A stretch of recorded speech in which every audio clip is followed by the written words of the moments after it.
Muchísimas gracias por continuar con nosotros aquí en Agenda, en Sin Censura Televisión. Yo soy Luis Guillermo Hernández y le doy las gracias por continuar con nosotros en este programa. Y mire, hablando de una era de canallas, hablando de una era de gente sin honor, de gente sin congruencia, de gente sin valores, es súper importante, y digo yo hasta gustoso, poder señalar, poder dialogar, poder encontrarnos con quienes han seguido la ruta completamente opuesta a esa villanía y a esa mezquindad. No lo teníamos preparado así. Las circunstancias de la información siempre nos acomodan la agenda a otras dinámicas, y para mí es un verdadero placer invitarle a que me acompañe a ver esta conversación que hemos tenido con el secretario general de Gobierno de la Ciudad de México, el secretario de Gobierno de la capital del país, Martí Batres Guadarrama, un hombre que se ha construido en la lucha social, un hombre que, como vamos a escuchar ahora, pues no nació ayer, pero sobre todo no llegó ayer a una mesa puesta para ocupar un cargo. Es un hombre que ha hecho una trayectoria social, política, pública, verdaderamente intachable, verdaderamente impresionante, y que cuando otras se dejaron envolver con los cantos de las sirenas neoliberales, con los cantos de las sirenas presupuestales, con los cantos de las sirenas estafadoras, él se mantuvo siempre en la misma línea de rectitud y sobre todo en la misma línea ideológica. Pocas, muy pocas, son las figuras políticas que logran mantenerse en la congruencia, en la honorabilidad, después de tantos años en los cargos públicos, en las representaciones populares y sociales, y en los espacios legislativos y en los espacios de poder. Por eso me parece que es tan importante, cuando los hay, cuando los identificamos, señalarlos. Para mí es un gustazo presentarle esta primera parte de la conversación con un hombre al que respeto verdaderamente de muchos años, y que presento a usted en otra cara de la vida pública. Vamos a escuchar. Martí Batres Guadarrama, secretario de Gobierno de la Ciudad de México, muchísimas gracias por platicar con Sin Censura esta tarde. Gracias, Luis Guillermo Hernández.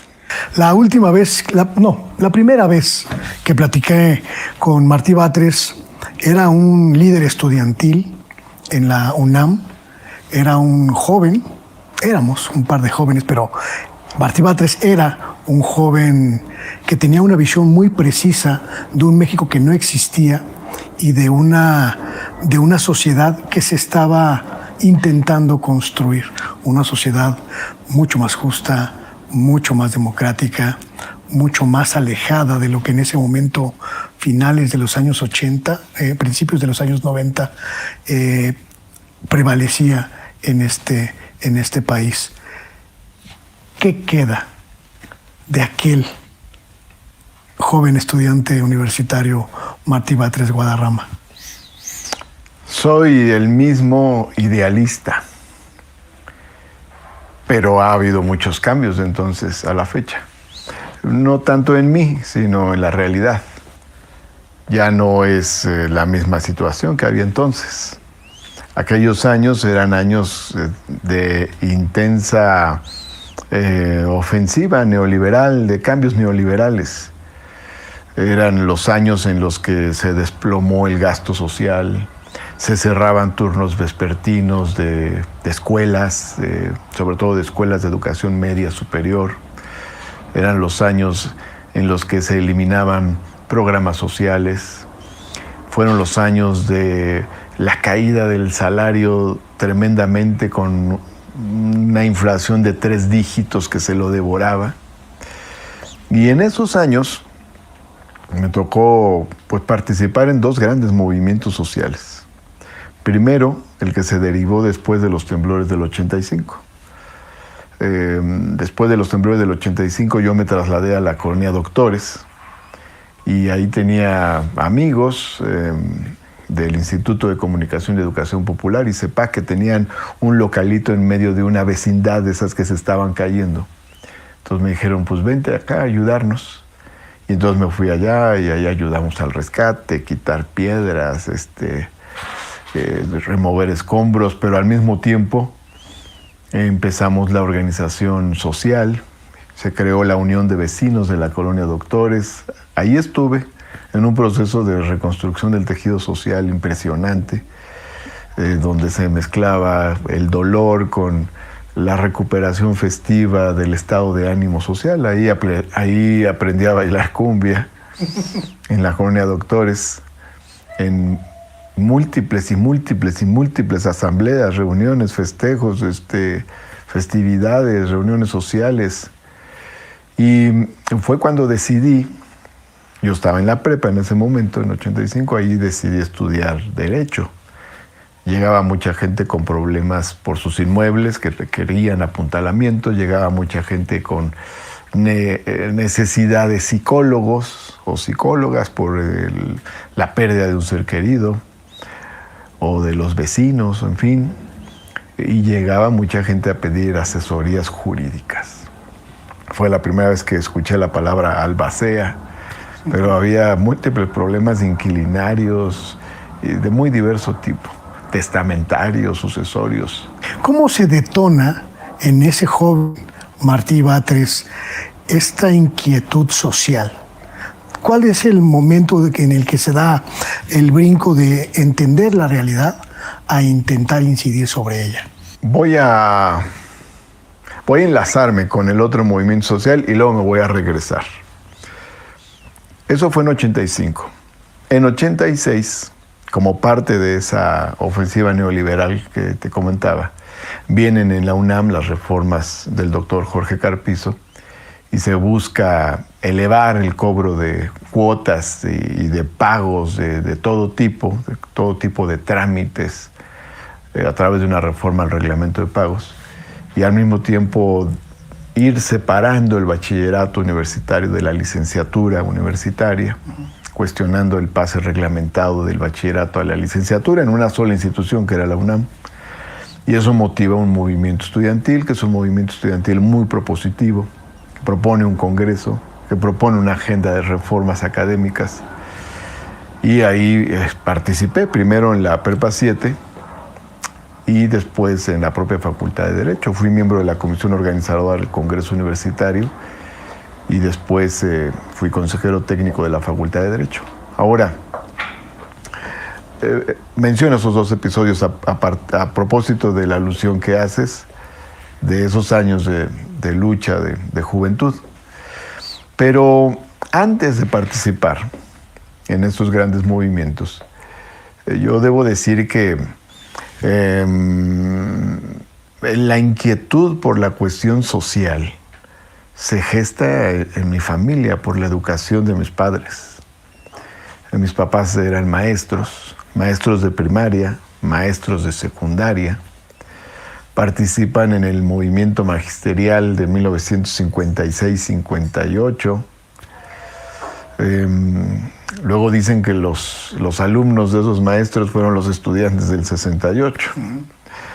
Son maestros muy jóvenes, pero porque ellos a los 20 años están participando en este movimiento magisterial y con una visión cívica, una visión de la historia patria muy, muy fuerte. Y entonces nosotros, sus hijos, 4 hermanas y yo, tengo 4 hermanas, respiramos todo ese ambiente. Una visión crítica de la vida política, una visión crítica del autoritarismo de los gobiernos de aquel entonces, una visión crítica de las desigualdades sociales. Y mis padres pues eran luchadores sociales, eran sindicalistas del sindicalismo democrático y como maestros eran maestros en sus aulas y eran también nuestros maestros.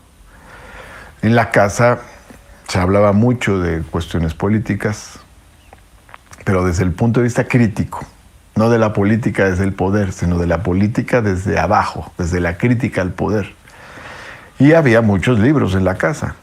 Mi papá tenía una biblioteca como de 4,000 volúmenes y que mi mamá complementó con otros tantos. Y entonces pues había muchos libros y ahí nos fuimos familiarizando con autores. Me acuerdo de los libros de Juan Rulfo, de José Revueltas, de Pablo Neruda, por mencionar unos autores. Y ya con los estudios que siguieron haciendo mis padres, sobre todo mi mamá, fue adquiriendo una biblioteca muy grande en temas de pedagogía y aparecía Paulo Freire también, Alberto Alberti y otros autores. Esa es, digamos, la fuente. Eso es lo que respiramos en la casa. Qué importante es el hogar, la familia, la educación de los padres, porque nuestra fuente de inspiración es esa. Cuando estamos en la secundaria, mi hermana más grande y yo, nosotros ya queremos participar. Y de hecho, yo empiezo a participar en la lucha política y social cuando tengo 14 años, estoy en tercero de secundaria, ¿no? El tercero de secundaria lo hice en la secundaria 35. Antes estuve en la secundaria 51, que queda en la colonia Niños Héroes. Y luego lo hice el tercer año lo hice en la secundaria 35, que queda en Coyoacán, muy cerca de la Prepa 6. Mi hermana estaba en Prepa 6, yo estaba en la secundaria 35. Al salir nos veíamos y nos íbamos a alguna actividad, alguna marcha, y empezamos a participar, ¿no? Yo ya en el año 81 estuve en el primer proceso de unificación de la izquierda y ya seguí participando, y luego ya se vino el 85, se vino el 85 con el tema de los temblores, el 86 con el movimiento estudiantil.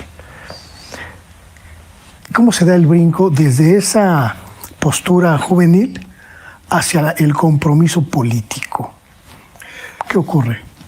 Mi compromiso político es inmediato. Yo empiezo a participar cuando se fusiona la izquierda, la primera fusión importante de la izquierda en el PSUM, en 1981, en el Partido Socialista Unificado de México. Y ahí me afilié y ahí empecé a participar. Desde el 81, que tenía yo 14 años, hasta la fecha, he sido un militante de partido. De izquierda. Siempre de izquierda. Eso es importante. Yo nunca he zigzagueado. Siempre he estado en la izquierda. Ahora el presidente ha llamado a no zigzaguear, ¿eh? No sé, que es muy importante. Pues yo puedo presumir, soy de los que puedo presumir que siempre he estado en la izquierda y con una postura política consistente. Además, cuando la izquierda no era un estrato de poder. Claro, militar en la izquierda no era pasar a ocupar un espacio de poder. Militar en la izquierda entonces era un riesgo incluso físico. Déjame contarte que en el 83, en 1983, pues se desata todas las reformas neoliberales y empieza una gran movilización. En la Escuela Normal Superior de aquel entonces, que estaba sobre San Cosme, había un gran auditorio y ahí se empiezan a reunir las organizaciones sociales y forman un frente en defensa del salario y contra la carestía. Y en el 83 también se forma el Comité Nacional en Defensa de la Economía Popular con los partidos de izquierda. Luego ambos referentes se juntan y forman la Asamblea Nacional Obrera Campesina y Popular. Y en el año del 83 se convoca el paro cívico nacional del 18 de octubre, en protesta contra toda esta política que estaba empobreciendo a la gente de manera tremenda. Porque, ¿cómo se llama el libro de Miguel de la Madrid? Cambio de rumbo. Es cuando comienza el neoliberalismo. De la Madrid toma posesión del cargo de presidente el 1 de diciembre del 82 Y bueno, ya ese último mes de 82 y luego 83 comienzan todas las reformas neoliberales y que tienen un altísimo costo y la gente empieza a salir a la calle. Cuando viene el paro cívico nacional, un grupo de jóvenes que participábamos en la colonia Niños Héroes, algunos de ellos que habían sido alumnos de mi mamá en la primaria Santiago R. de la Vega, y nos juntamos y fuimos a hacer una pinta en los lavaderos públicos de la esquina de Cumbres de Maltrata y Romero. La pinta nada más decía 18 de octubre, paro cívico nacional. Llegaron unas patrullas, nos detuvieron, nos entregaron a unos agentes. Afortunadamente se quedó un chavo, Frausto, todavía me acuerdo cómo se llama, y él vio el número de las placas de las patrullas. Nos entregaron a unos agentes, pues no sabemos de qué corporación. ¿Qué edad tenía? Yo tenía 16 años.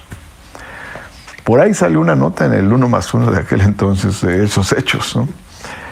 Y ya, pues nos desaparecieron, ¿no? O sea, no nos fueron a presentar ante el juez cívico y decir, estos señores están pintando. No, sino que aunque claro, era una barda pública, eran unos lavaderos públicos, nos llevan, quién sabe a dónde, o sea, nos tapan la cara.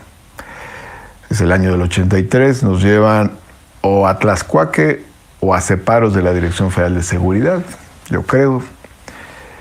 Pero eso evidencia lo que era la militancia. Entonces ya nos liberaron al día siguiente, ¿no? Hubo un mitin ahí en Gobernación, ahí estuvo Pablo Gómez, estuvo doña Rosario Ibarra.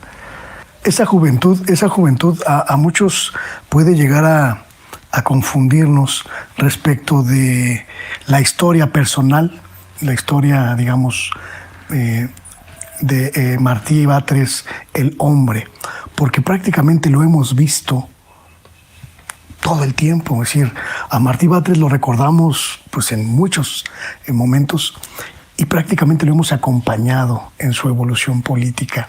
Pero hay una parte que mucha gente no conoce, la parte en donde el compromiso social se funde con el compromiso político y crea a uno de los líderes de la izquierda más simbólicos de nuestro tiempo.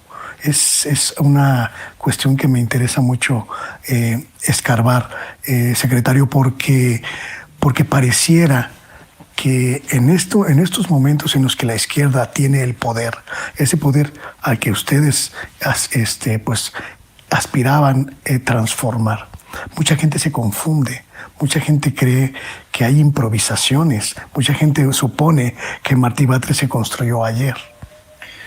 Bueno, pues mira, a mí nadie me dijo, vente, aquí está tu lugar, te apartamos un lugarcito en el poder público, ¿no? Yo me he forjado con... Aquí está la silla. Aquí está la silla, pasa, siéntate. No, yo me he forjado en el trabajo, en la lucha y en adversidades, en situaciones realmente muy adversas, ¿no? Yo te pongo el ejemplo de dos grandes movimientos donde participé y como cualquier otro, ¿no? Sin ningún tipo de soporte económico especial. O sea, cuando andábamos en el movimiento estudiantil, nos cooperábamos para comprarnos unos pollos rostizados y entre todos y unos bolillos y ahí comíamos, ¿no? Y yo tuve que trabajar también desde temprana edad. Mi primer trabajo formal fue cuando tenía 17 años. Y luego en otros empleos, en otros trabajos. Y fui combinando eso con los estudios. Pero aparte, pues nunca dejé la lucha política. Nunca dejé la lucha política, pero además esto es importante, vinculada a lo social. Te he mencionado algunos momentos, ¿no? El 81, cuando empiezo a participar, que se fusiona, comienza la unidad de la izquierda. El 83, esta vivencia de la represión. El 85, los temblores y la organización que vino después. El 86, el movimiento estudiantil. Y luego participé en el 88, cuando viene el movimiento con Cuauhtémoc Cárdenas, que fue todo un acontecimiento, es la ruptura del partido de Estado. Y luego en la fundación del PRD, soy fundador del PRD. Yo tenía 22 años cuando se funda el PRD y ya tenía experiencia de lucha. Claro. De hecho, en los primeros años se funda el PRD y fui consejero nacional y tuve otras responsabilidades. Y luego, en los años 90, a principios de los años 90, ya cuando había pasado el Congreso Universitario del 90, la oleada fundamental que nos correspondió, que nos tocó en la universidad, un grupo de compañeros decidimos irnos al territorio a ayudar a fomentar la organización popular. Fíjense que usted no está para saberlo, pero se lo voy a contar. Yo conocí a Martí hace, pues, ¿qué será? Casi 30 años. Él era un líder social, un líder estudiantil, y yo era un aprendiz de reportero. Y me tocaba coincidir en algunos eventos. En ese tiempo era el PRD, lo que estaban haciendo como el PRD, principios de los años 90, más o menos, si no me falla la memoria. Y entonces él tenía un greñero así, tipo africano, ya sabe, con los chinos larguísimos. Y yo también, y nos conectábamos con esa idea de los chinos. Por ahí tenemos una fotografía maravillosa de Martí en esa época, cuando lo conocí. Así lo conocí, exactamente así lo conocí, con ese peinado. Nuestras carreras fueron siempre en paralelo, él como líder social y yo como periodista, y siempre identifiqué en él a un hombre, a un hombre honesto, en quien se podía confiar para obtener información. Mucho tiempo lo agarré de fuente cuando estaba en la Cámara de Diputados, cuando estaba en el Congreso local, cuando estuvo incluso como funcionario público en la Ciudad de México, porque era un hombre a quien podías confiarle, de quien podías confiar veracidad y podías confiar pues verdad. Y con el tiempo nos hicimos amigos, tengo que decirlo abiertamente, no pasa nada en este sentido. Y ver su trayectoria ahora me permite identificar también a muchos otros dentro de la izquierda que ya no están en ese movimiento, que claudicaron o que se fueron directamente, como diría Darth Vader, al lado oscuro de la fuerza. Muy pocos hombres, muy pocas mujeres resisten cuando llegan al poder, porque en el poder hay recursos, muchísimos, millones, a veces cientos de millones o miles de millones, pero también hay muchas otras ventajas. La posibilidad de tener derecho de picaporte, la posibilidad de tener acceso a espacios donde la gran mayoría de la gente no tiene espacios. Y sobre todo, mucha gente renuncia a su esencia, a su razón de ser, a su yo, para convertirse en otra cosa. Con Martí Batres no pasa eso. Y no pasa eso porque además de que tiene los pies muy bien puestos en la tierra, sigue pateando las calles,